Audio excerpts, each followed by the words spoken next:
Alors, puisque M. Durin m'a donné 50 minutes, je vais essayer de les respecter.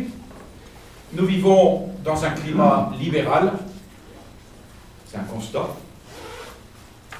mais constater ne suffit pas, c'est-à-dire que ça peut être facile parfois, mais ça ne suffit pas, il faut en comprendre les raisons, le fond qui sous-tend notre vie de tous les jours, définir ce que nous allons combattre, et pourquoi, et puis y trouver les remèdes. Alors, ce n'est pas tellement une conférence que je vais faire, c'est plutôt un cours de formation, puisque c'est ce que Civitas nous demande, avec raison.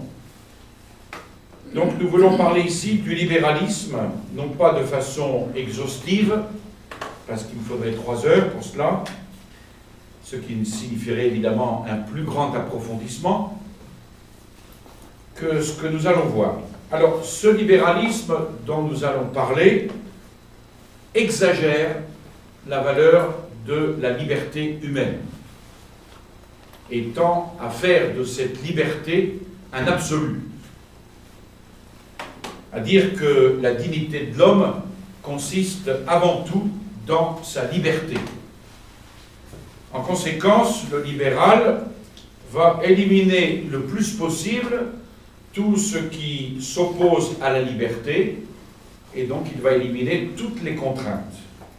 Et c'est ainsi qu'il ne voudra pas de la contrainte d'une vérité extérieure s'imposant à son intelligence. C'est l'homme qui découvre par lui-même sa vérité dans le fond de sa conscience. Le libéralisme va donc aller chercher à éliminer la contrainte de la loi sur la conscience.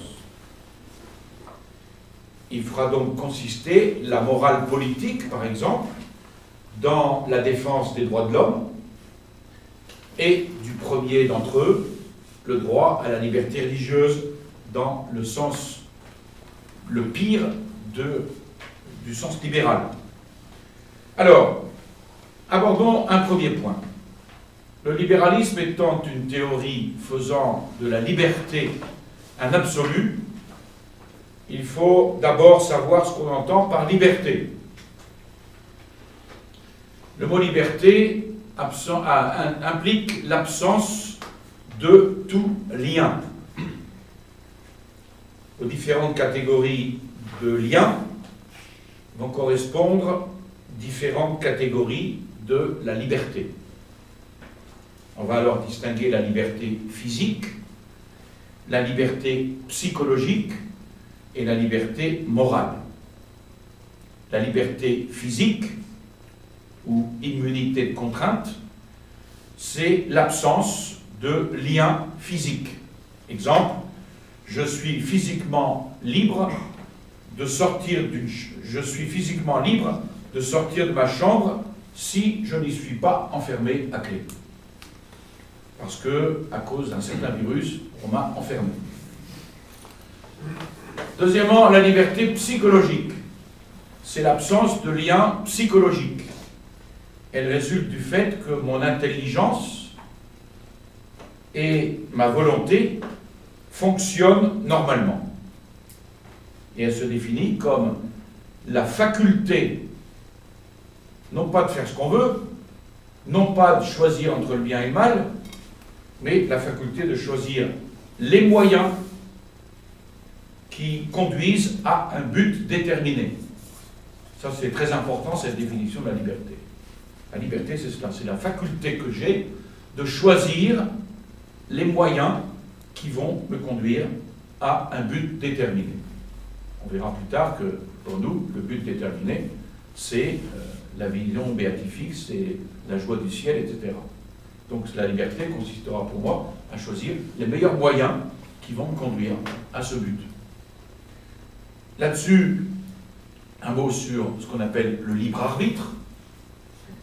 Il appartient aux êtres intelligents, que vous êtes tous ici. Il n'appartient pas aux animaux. Les animaux ne possèdent pas le libre arbitre parce qu'ils sont mus par leurs instincts. Et puis les fous, eh bien, ils l'ont perdu, ce libre arbitre. Et puis, troisièmement, la liberté morale. Liberté physique, psychologique, liberté morale.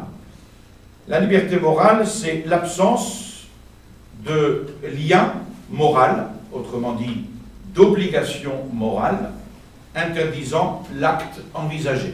Exemple, je suis moralement libre de manger de la viande si, sur ce point, je ne suis pas lié par une obligation qui est le commandement de l'Église sur l'abstinence. Donc, pour qu'un acte soit libre, il faut qu'il soit présent ces trois aspects de la liberté. Je suis libre d'aller passer mes vacances au Pérou ou en Corse, mieux.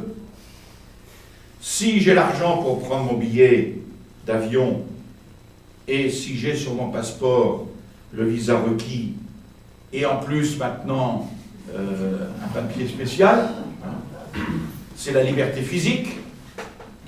Si j'ai la capacité de prendre cette décision, la vraie liberté est la liberté libérale.